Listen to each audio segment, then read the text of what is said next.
السلام علیکم۔ کھجور سے روزہ افطار کرنا۔ کھجور سے روزہ افطار کرنے میں یہ حکمت پوشیدہ ہے کہ کھجور غذائیت سے بھرپور ہوتی ہے، اس سے جسمانی توانائی حاصل ہوتی ہے۔ روزے میں جسم میں غذائیت کی کمی ہو جاتی ہے، اس لیے ایسی غذا استعمال کی جائے جس سے فوری طور پر توانائی حاصل ہو۔ کھجور توانائی اور شکر کی کمی کو پورا کرنے کا بہترین ذریعہ ہے۔ جب ہم کھجور سے افطاری کرتے ہیں تو اس کی مٹھاس منہ کی لعابدار جھلی میں فوری طور پر جذب ہو کر گلوکوز میں تبدیل ہو جاتی ہے اور جسم کو توانائی پہنچاتی ہے۔ اس کے برعکس اگر مرغن تلی ہوئی چٹخارے دار چیزیں استعمال کی جاتی ہیں تو اس سے معدے میں گرمی اور تیزابیت کی وجہ سے سینے میں جلن کا باعث بنتی ہے اور بار بار پیاس لگتی ہے۔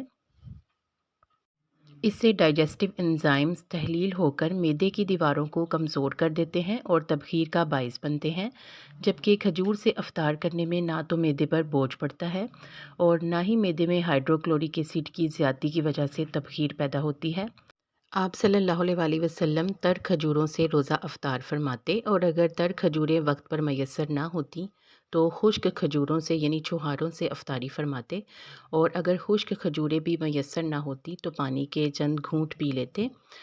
ویڈیو کو لائک کر دیں اور مزید اچھی ٹپس کے لیے چینل کو سبسکرائب کر کے گھنٹی کا بٹن دبا دیں۔ شکریہ۔